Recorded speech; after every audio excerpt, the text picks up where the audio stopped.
عزیز دوستو، ہم جس دین کے ماننے والے ہیں وہ دین برحق ہے، اور جس پیارے محبوب صلی اللہ تعالیٰ علیہ وسلم کے ہم ماننے والے ہیں وہ محبوب علیہ السلام اللہ کے آخری رسول ہیں۔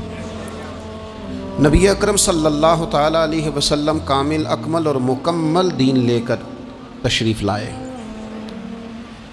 اب یہ دین اسلام ایسا مضبوط، ایسا مستحکم دستور حیات ہے کہ قیامت تک اسی دین کا سکہ چلے گا۔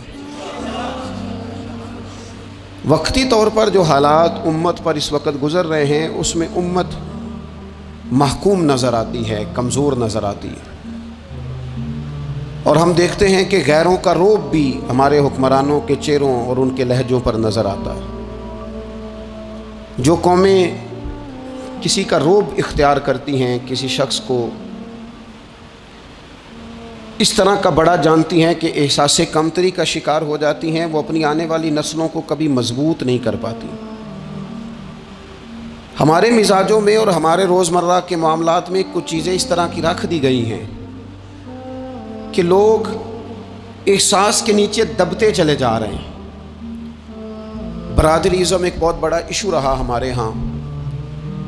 میں بڑی درد کے ساتھ یہ بات عرض کیا کرتا ہوں کہ زیادہ گناہ اور زیادہ جرم اس بندے کا نہیں جو اپنی برادری کو بڑا سمجھتا ہے، بلکہ زیادہ مجرم وہ ہے جو اپنی برادری کو چھوٹا سمجھتا ہے۔ اس نے کیوں اپنے اندر احساس کمزوری پیدا کیا؟ اس کو کیوں ضرورت پیش آئی یہ کہنے کی کہ میں کسی کمزور قبیلے سے تعلق رکھتا ہوں؟ اسے کھل کے کہنا چاہیے تھا کہ میں بھی جناب آدم کا بیٹا ہوں۔ اسے کھل کے کہنا چاہیے تھا کہ میں بھی رسول رحمت کا غلام ہوں، میں بھی اللہ کا بندہ ہوں۔ کھل کر بات کرنی چاہیے۔ احساس کے نیچے دب جانا، پریشان۔ پھر اسی طرح کا معاملہ امیری غریبی کا ہے۔ غربا کیوں یہ سمجھ بیٹھتے ہیں کہ جس کے پاس پیسے زیادہ ہیں شاید فضل بھی زیادہ اسی کے پاس ہے؟ کیوں اس احساس سے باہر نہیں آتے؟ اگر دولت بہت اعلیٰ ہوتی نا اور بڑی ہی قیمتی ہوتی تو سب سے زیادہ سیدہ فاطمہ زہرا کے گھر میں ہوتی، سب سے زیادہ تجوریاں سیدہ عائشہ صدیقہ کے پاس ہوتی، لیکن یہ زیادہ قیمتی نہیں تھی، اس لیے دروازہ رسول پہ بھی نہیں تھی۔ تو اسی طرح کا معاملہ کچھ لوگوں کا ہے۔ میں نے اپنی زندگی میں یہ دیکھا ہے کہ مذہبی ماحول سے وابستہ لوگ کئی دفعہ بڑے پریشان ہو جاتے ہیں کہ میں تو مولوی صاحب ہوں، اور محلے کا مولوی بنا کے جب کسی کو رکھا جاتا ہے تو بیچارہ ویسے بھی پریشان ہو جاتا ہے۔ اس کی ذمہ داری ہوتی ہے کہ تو نے وقت پہ جنازہ پڑھانا ہے، ٹائم پہ کل پہ آ جانا، 10ویں پہ وقت پہ پہنچنا، غیر حاضر نہ ہونا۔ کچھ جگہوں پہ یہ بھی رواج ہے کہ جناب آپ کو 7 دن اور 10 دن مسلسل بیٹھنا ہے اور پڑھائی کرنی ہے۔ وہ آہستہ آہستہ آہستہ آہستہ بچے احساس کا شکار، یعنی قرآن شریف پڑھنے والے بچے اور کتاب و سنت کی تعلیم حاصل کرنے والے بچے، لیکن انہیں یہ کہا جاتا ہے کہ چلو فلانی جگہ قرآن پاک پڑھنے چلتے، قرآن پڑھنے جا رہے ہیں۔ قرآن انقلاب کی کتاب ہے، قرآن بندے کو عروج دیتا ہے، لیکن ان بچوں کی ذہنی ساخت یہ بنائی جا رہی ہے کہ چلو قرآن پاک پڑھنے چلتے ہیں، وہاں بریانی ملے گی کھانے کو،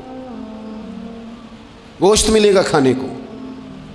شکایت ہے مجھے یا رب خدا بندان مکتب سے، سبق شاہی ہے بچوں کو دے رہے ہیں خاک بازی کا۔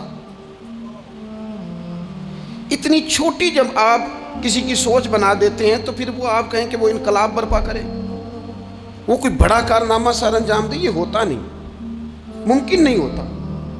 جب آپ آہستہ آہستہ کر کے احساس کمزوری کے نیچے دبتے چلے جاتے ہیں، دبتے، حالات خراب ہو جاتے ہیں۔ ہمارے بزرگ ہمیں کہا کرتے تھے کہ مولوی ہونا کوئی تانا ہے، اور ہم نے حالات بدلتے دیکھے۔ ایک ٹائم ایسا تھا کہ مولوی ہونا لوگ تانا سمجھتے تھے، ہمیں بھی کہا مولوی صاحب ادھر آئیں۔ آپ کو دیانتداری سے کہتا ہوں ہم نے وہ دور بھی انجوائے کر کے گزارا ہے۔ جے کسی ایک باری مولوی آکھے ہے تو انہوں آکھے یار کوئی پریشانی والی گل ہے، شکر ہے اسی مولوی ہیں، یہ کوئی پریشانی ہے، آپ کیوں پریشان ہو گئے؟ مولوی کسی تانے مینے کا نام ہے۔ اور پھر وہ جو کل تک کہہ رہا تھا نا کہ اوہو تسی تو مولوی بن گئے ہو، پھر ہم نے وہ دور بھی دیکھا، اس نے کہا یار 2 منٹ کھڑا ہو تیرے ساتھ تصویر بنانی ہے، وہ دور بھی دیکھا، یہ دور بھی دیکھا۔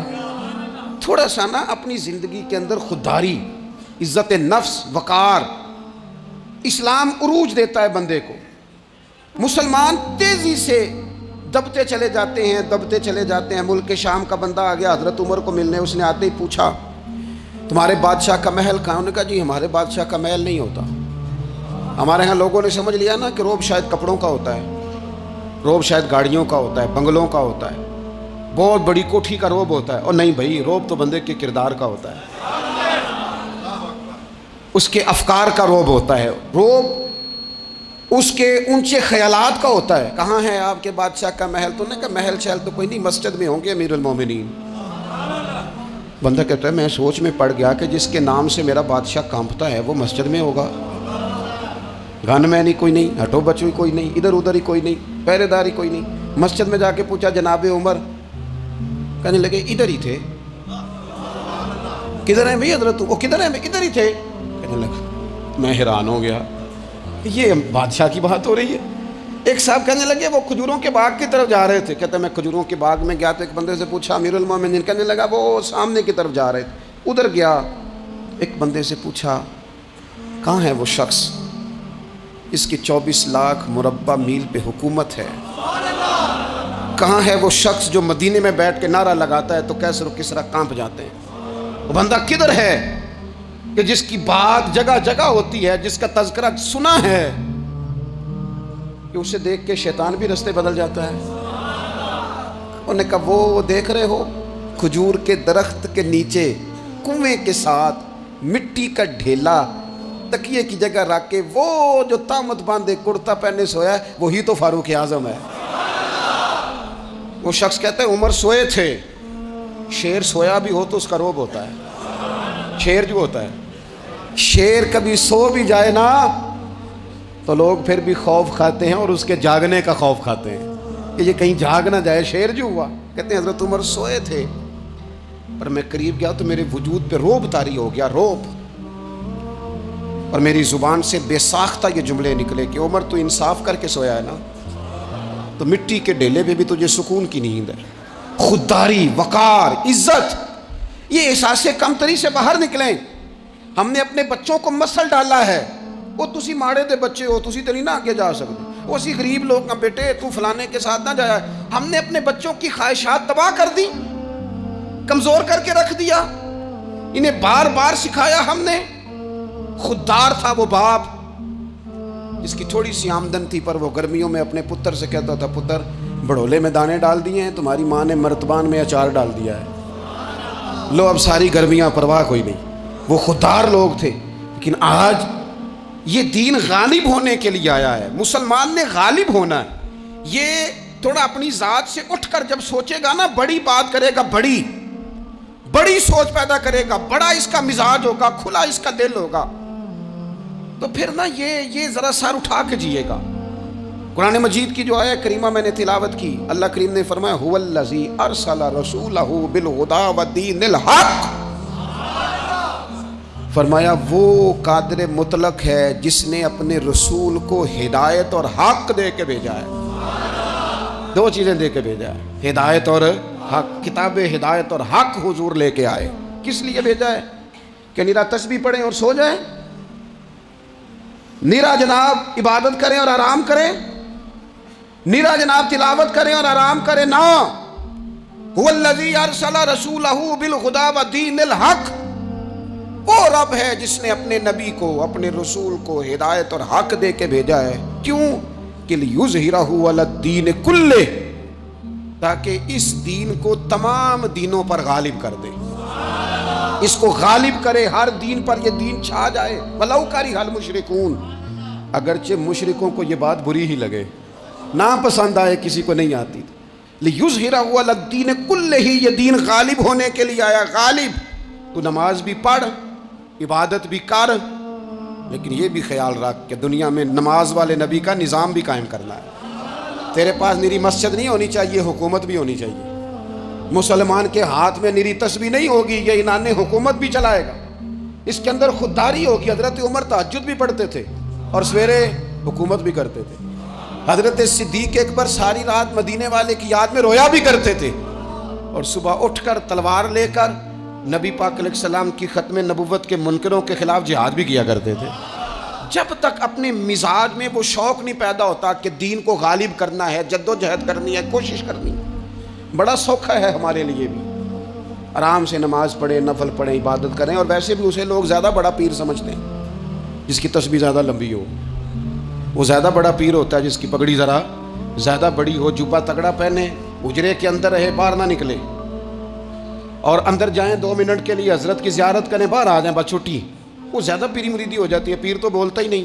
وہی ہے تیرے زمانے کا امام برحق، اقبال کہنے لگے وہی ہے تیرے زمانے کا امام برحق جو تجھے حاضر و موجود سے بیزار کرے اور موت کی شکل میں دکھلا کے تجھے جلوہ یار زندگی تیرے لیے اور بھی دشوار کرے، تو جو تیرا جینا مشکل کر دے نا، وہ تیرے زمانے کا امام برحق ہے، تیرے لیے زندگی دشوار کر۔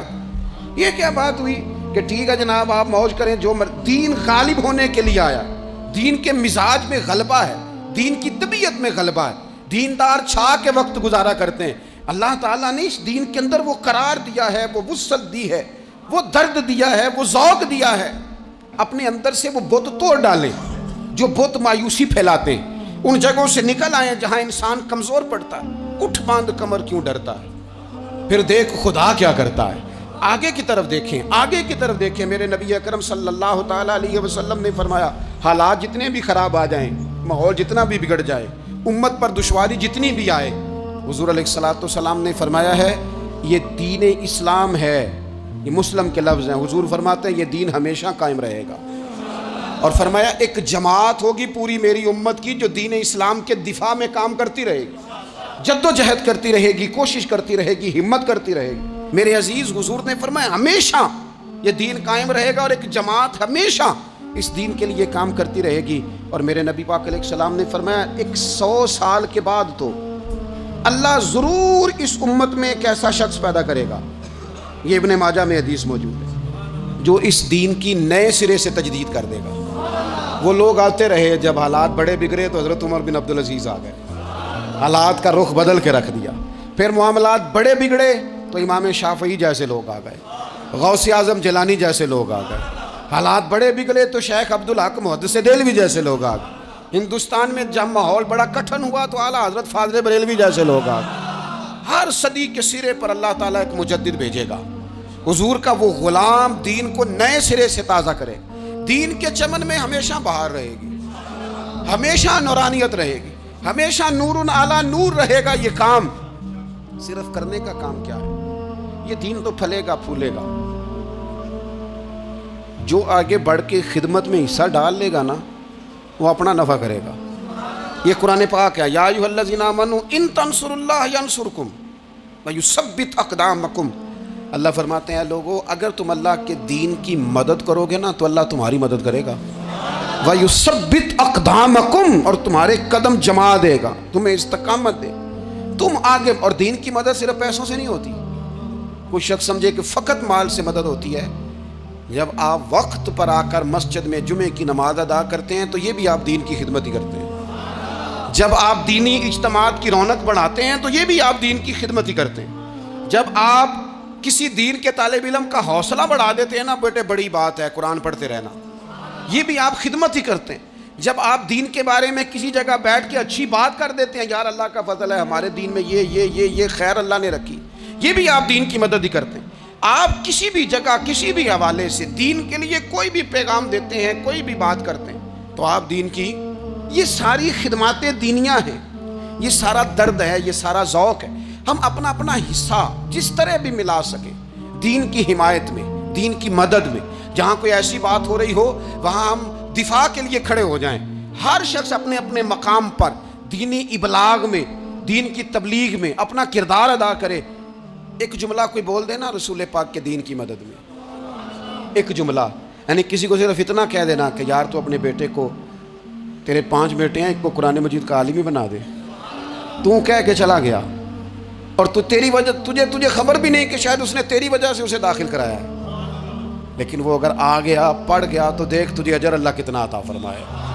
آدھا جملہ بول کے دین کے معاملے میں معاون بنے، کوئی خیر کا لفظ بول کے معاون بنے۔ ہم نہ ہمت نہیں کرتے، ہم کہتے ہیں وہ فلانا کرے گا، بڑا آدمی کرے گا، مولانا کریں گے، پیر صاحب کریں گے۔ اپنا اپنا حصہ، اپنی اپنی خیر. حضرت عمر نے بھی بڑا کام کیا ہے دین کی خدمت میں، پر سیدنا بلال کی خدمت کا کوئی انکار کر سکتا ہے؟ ڈیوٹی حضرت صدیق اکبر کی بھی زیادہ ہے، پر جناب سلمان فارسی کی خدمت کا انکار کیا جا سکتا ہے؟ ہر ایک نے کام کیا، ہر نقطے کا اپنا عروج ہے اپنی، اور یہ دین غالب ہوگا. غالب یہ مت سمجھیں تھوڑے سے حالات کمزور آئے ہیں اور تھوڑا سا مسلمان محکوم ہوئے ہیں مالی اور اپنی کوتاہیوں کی وجہ سے ہوئے، اپنی غلطیوں کی وجہ سے ہوئے، اپنے اعمال کے سبب ہوئے، تو ڈر ڈر کے نہ جئیں. نبی پاک صلی اللہ تعالی علیہ وسلم سفر پہ تشریف لے گئے. حضور علیہ السلام کی عادت کریمہ تھی جب سفر پہ جاتے تھے تو سب سے آخر میں ساری تیاری کر کے سامان سمیٹ کے سب سے آخر میں سیدہ فاطمہ الزہرا سے ملتے، پھر سفر شروع ہوتا. اور جب حضور واپس آتے تو سب سے پہلے سیدہ فاطمہ سے ملتے رضی اللہ تعالیٰ. حضور کافی دنوں کے بعد سفر سے واپس آئے، لمبا سفر تھا. سیدہ فاطمہ الزہرا رضی اللہ تعالیٰ عنہ سے ملنے گئے. نبی پاک صلی اللہ تعالیٰ علیہ وسلم کا چہرہ نور دیکھ کے تو سیدہ فاطمہ تڑپ کے روئیں، رو پڑی. حضور نے فرمایا فاطمہ کیا ہوا؟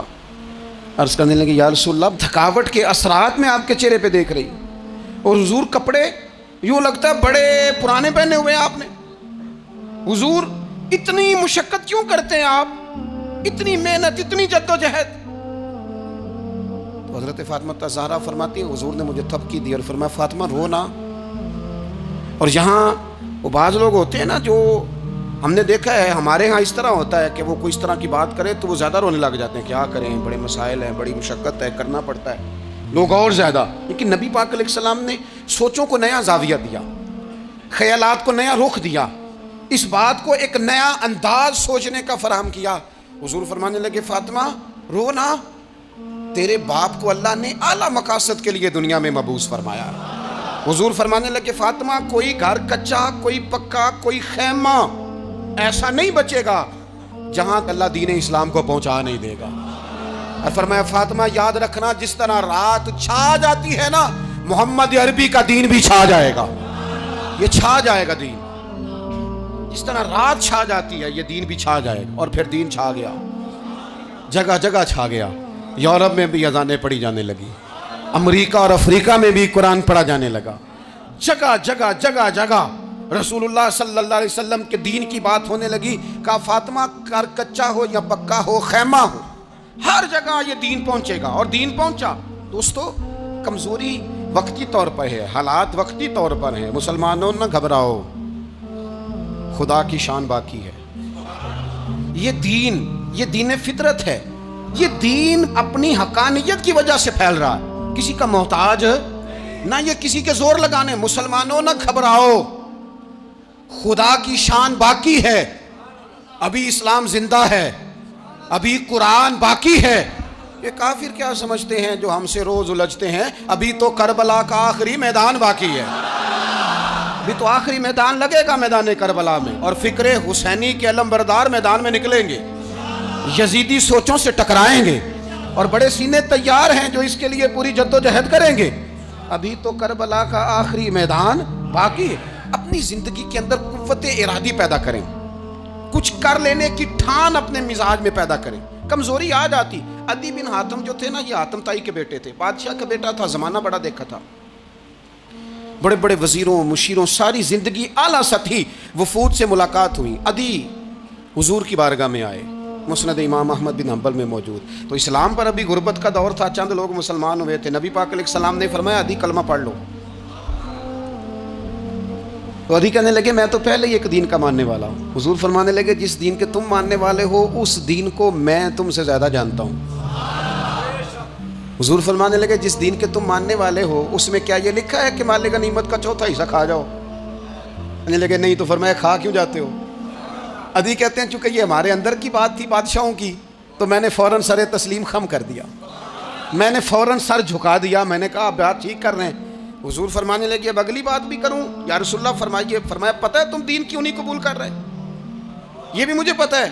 یا رسول اللہ کیوں؟ فرمایا تم دیکھتے ہو کہ دین کے ماننے والے غریب لوگ ہیں، تم دیکھتے ہو کہ ابھی یہ کمزور ہیں، تم دیکھتے ہو کہ مکے والوں نے مدینہ طیبہ سے پریشان کر کے مسلمانوں کو نکال دیا ہے. یہ غریبی دیکھ کر، بظاہر اسلام کی کمزوری دیکھ کر تم کلمہ نہیں پڑھ رہے. حضور فرمانے لگے عدی مقام حرا کا نام سنا ہے؟ بڑی دور تھا علاقہ، وہ مقام حرا کا نام سنا ہے؟ عدی کہنے لگے حضور سنا ہے پر وہ جگہ دیکھی نہیں۔ محبوب فرمانے لگے سن، میں وہ وقت لے کے آؤں گا، میرا دین اس طرح نافذ ہوگا کہ ایک عورت مقام حرا سے اونٹنی پہ اکیلی بیٹھے گی اور اکیلی آئے گی اور آ کے بیت اللہ کا طواف کرے گی، سوائے اسے اللہ کے کسی کا خوف نہیں ہوگا، رب کے علاوہ کسی سے نہیں ڈرے گی۔ یہ دور آئے گا، تو دیکھ رہا ہے کہ صرف مکے پہ حکومت نہیں، دنیا پہ مسلمان چھا جائیں گے۔ اور حضور فرمانے لگے کسرا کا نام سنا ہے؟ کہا حضور وہ تو بازار اس وقت بڑا تگڑا بادشاہ ہے۔ فرمایا اس کے علاقے بھی فتح ہوں گے، وہ خزانے مسلمانوں کے پاس آئیں گے۔ اور فرمایا تو تیسری بات نبی پاک نے بیان کی، فرمایا تو یہ دیکھ رہا ہے کہ مسلمانوں میں غربت ہے؟ فرمایا عدی ایک وقت آئے گا لوگ دینے کے لیے نکلیں گے پر انہیں لینے والا کوئی نہیں ملے گا۔ ایک وقت آئے گا لوگ دینے نکلیں گے، لینے کوئی نہیں آئے گا۔ عدی کہتے ہیں کہ میں رسول کریم کا کلمہ پڑھ کے مسلمان ہو گیا، اب پھر زیادہ دور نہیں گزرا، عدی رویا کرتے تھے، حاتم تائی کے بیٹے عدی رویا کرتے تھے اور رو کے بتایا کرتے تھے لوگوں وہ جو حضور نے فرمایا تھا نا بی بی حرا سے چلے گی اور طواف کرے گی، وہ بی بی میں نے اپنی آنکھوں سے آتی دیکھی، میں نے اس تنہا عورت کو حضور سید عالم کی پیشن گوئی کے مطابق بیت اللہ کا طواف کرتے دیکھا، اسے سوائے اللہ کے کسی کا ڈر نہیں تھا۔ اور عدی کہنے لگے وہ جو حضور نے فرمایا تھا نا کہ کسرا کے خزانے فتح ہوں گے، فرمایا وہ جب فتح ہو رہی تھی تو میں خود اس جنگ میں شریک تھا، مجھے اللہ نے موقع دیا، میں مجاہدوں میں شامل تھا۔ اور فرمانے لگے تیسری پیشن گوئی رہ گئی ہے، مجھے امید ہے وہ بھی پوری ہوگی۔ حضرت عمر بن عبدالعزیز کے زمانے میں آ کے وہ دور بھی آیا کہ لوگ زکوٰۃ دینے نکلتے تھے، لینے والا کوئی نہیں ملتا تھا، لوگ کسی کو غریب سمجھ کے صدقہ دینے لگتے تھے، وہ کہتا تھا بھائی لے جا، میں تو رات خود دے کے آیا ہوں، لوگ دینے نکلتے تھے، لینے والا کوئی نہیں۔ اسلام کی فطرت میں قدرت نے لچک دی ہے، اتنا ہی یہ ابھرے گا جتنا کہ دبا دو گے۔ یہ مولویوں کی وجہ سے، پیروں کی وجہ سے، سیاستدانوں کی وجہ سے نہیں چھائے گا۔ یہ کیوں چھائے گا؟ کہ ارسل رسولہ بالہدی ودین الحق، یہ اس لیے چھائے گا کہ اللہ نے بھیجا ہی حق کے ساتھ ہے، یہ آیا حق کے ساتھ ہے، لہذا چھا جائے۔ حق ہمیشہ چھا جایا کرتا ہے۔ اور وَقُلْ جَاءَ الْحَقُّ وَزَهَقَ الْبَاطِلُ إِنَّ الْبَاطِلَ كَانَ زَهُوقًا، جب حق آتا ہے تو باطل خود بخود چھپ جاتا ہے، اور باطل ہوتا بھی مٹ جانے کے لیے۔ بس نا یہ دین چھا۔ حضرت خباب بن الارت رضی اللہ تعالیٰ عنہ فرماتے ہیں ہمیں بڑی تکلیف دی کفار مکہ نے، قریش نے بڑا ستایا۔ نبی پاک علیہ السلام خانہ کعبہ کے ساتھ ایک چادر لے کے آرام فرما رہے تھے، ہم حضور کی بارگاہ میں گئے، یا رسول اللہ دعا کریں یہ تباہ ہو جائیں، تانگ بڑا کرتے ہیں، حضور آپ دعا کریں اللہ کی بارگاہ میں۔ تو حضور اٹھ کے بیٹھ گئے، فرمایا جلدی نہ کرو، تم سے پہلے ایسے لوگ گزرے ہیں جن کو گڑوں کے اوپر رکھ کے نا تو آروں سے کاٹ دیا جاتا تھا، وہ 2 ٹکڑے ہو جاتے تھے۔ فرمایا جلدی نہ کرو، تم سے پہلے ایسے لوگ گزرے ہیں کہ لوہے کی کنگھیوں سے ان کا گوشت نوچ دیا جاتا تھا، ہڈیاں تک زخمی ہو جاتی تھی، سی نہیں کرتے، زخم پہ زخم کھا کے جی خونے جگر کے گھونٹ پی، آہ نہ کر لبوں کو سی، یہ عشق ہے کو دل لگی نہیں۔ کہا خبیب تھوڑا صبر کرو، اور پھر حضور فرمانے لگے خبیب یہ بات یاد رکھنا، جو دین میں لے کے آیا ہوں یہ غالب ہو کے رہے گا، یہ غالب ہوگا، غالب۔ وہ ابو سفیان جو میدان احد میں کہتے تھے فلاں بھی ہم نے مار دیا، فلاں بھی مار دیا، جب 10,000 کا لشکر لے کے نبی پاک گئے تھے نا دوبارہ واپس، 10 سالوں میں 3 لوگ لے کے حضور مکے سے آئے، اور 10,000 کا لشکر لے کے جب دوبارہ گئے نا، ابو سفیان کہنے لگے لڑنا ہی نہیں، کیونکہ جس شان سے معصوم آمنہ آئے ہیں لڑنے والی بات ہی کوئی نہیں، طاقت ہی نہیں، آنکھ نہیں ملا سکتے تو ہاتھ کیسے اٹھائیں گے۔ لیکن پتہ ہے حضور کا طریقہ کیا تھا؟ سیاہ امامہ تھا، اونٹنی پہ بیٹھے تھے، اور گردن محبوب نے اتنی جھکائی تھی کہ وہ اونٹنی کی گردن سے لگ رہی تھی۔ اس شان کے ساتھ حضور داخل ہوئے، اذا جاء نصر اللہ والفتح ورأیت الناس يدخلون فی دین اللہ افواجا۔ اپنے اندر نہ تھوڑی سی، آپ 24 گھنٹے دنیا کمائیں، کوئی منع نہیں کرتا، مال کمائیں، جائیدادیں بنائیں، حلال کمائیں، جتنا مرضی کمائیں، لیکن نہ کچھ تھوڑا سا اپنے آپ کو دین کے لیے، صرف مالی طور پر نہیں۔ ہمارے ہاں ایک بہت بڑا مسئلہ یہ بن گیا ہے کہ صرف مالی طور پر ہم سمجھتے ہیں دین کی مدد کر دیں، اگر آپ اپنے پتر کو نمازی بنا چکے ہیں تو ایک کام آپ نے دین کی خدمت کا کر لیا. اگر آپ کی بیٹی پردے کی عادی ہو گئی ہے تو آپ نے دین کی خدمت میں ایک حصہ ڈال لیا ہے. اگر آپ کے گھر کے اندر آپ ان ساری چیزوں کو بین کرنے میں کامیاب ہو گئے, یا ایھا الذین آمنوا قوا انفسکم واہلیکم نارا, ایمان والوں خود بھی دوزخ سے بچو, اپنے اہل خانہ کو بھی بچاؤ. اگر فحاشی اور ریانی کا رستہ آپ نے اپنے دروازے کے باہر روک دیا ہے تو آپ نے دین کی خدمت کر لی ہے. اگر آپ اپنے دوستوں کو نمازی بنانے میں کامیاب ہو گئے, اگر آپ چند لوگوں کو قرآن پڑھانے میں کامیاب ہوئے ہیں, تو پھر کچھ نہ کچھ حصہ آپ نے دین میں شامل کیا ہے. کرنے کا کام یہ ہے کہ اپنا اپنا حصہ اپنی اپنی خیر دین میں ملائیں, جدوجہد کریں, کوشش کریں. 2 جملے بول کر, جب کوئی بندہ کہہ رہا ہونا جی بڑا مشکل ہے دین پہ عمل کرنا, تو اسے کہیں دین پہ ہی چلنا تو آسان ہے, دین پہ چلنا ہی تو آسان ہے. جب بڑی دین مخالف باتیں ہو رہی ہوں تو وہاں ساری برادری اکٹھی بیٹھی ہے نا, بچے کے دن رکھے جا رہے ہیں, تو میں دین کی خدمت بتا رہا ہوں کیا کیا کرنی ہے. بیٹے کے دن طے ہو رہے ہیں, تو کوئی کہتا ہے کہ ماموں کو منا لو ناراض ہے, چچا کو منا لو ناراض ہے. یہ میں اپنا درد دل آپ کے سامنے رکھ رہا ہوں. دین کی خدمت یہ ہے کہ ایک بندہ بیچ میں سے بولے, وہ کہے او شادی میں کوئی غیر شرعی کام نہ کرنا, سب کو منا رہے ہو تو کہیں رب رسول کو ناراض نہ کر لینا. یہ تیری دین کے لیے خدمت ہو جائے گی, یہ تیری دین کے لیے خدمت ہو جائے گی. وہ جس شخص نے جاتے جاتے رستے میں کہا تھا نا حضرت عبداللہ مزنی کو کہ میں ایک مدینے میں چاند چڑھا دیکھ کے آیا ہوں, کہ جس کے قریب سے جو گزرتا ہے اسے بھی نور ملتا ہے, تو اس کی ایک بات گھر کر گئی. جناب عبداللہ مزنی مدینے والے کے عاشق ہو گئے. آپ کہہ دیں بات پھیل جائے گی, اللہ اسے پھیلا دے گا. اپنے مقام پر بیٹھ کر اپنے میں فیکٹری کے مالک سے کہا کرتا ہوں کہ تو نا مسجد ضرور بنا چھوٹی سی, دفتر والوں سے کہا کرتا ہوں کہ یہاں نا نماز باجماعت کا بندوبست ضرور کراؤ. میں کہتا ہوں یہ سارے دین کے کام ہیں. آپ اپنے حلقہ اثر میں کہیں یہاں نماز باجماعت ہوگی, یہاں سویرے آتے پہلے تلاوت ہوگی, یہاں پہلے قصیدہ بردہ شریف. آپ کوئی خیر کے کام میں اپنا حصہ ڈالتے رہیں. انشاءاللہ یہیں سے چنگاریاں بنیں گی, یہیں سے انقلاب برپا ہوگا. اور امام جعفر صادق کے قول پر اپنی بات سمیٹوں گا. کسی نے کہا تھا میں دین کی تبلیغ کرنا چاہتا ہوں, تو فرمانے لگے سوکھا حال ہے, تو دین پہ عمل کرنا شروع کر دے. دین کی تبلیغ ہونی شروع ہو گئی, عمل کر.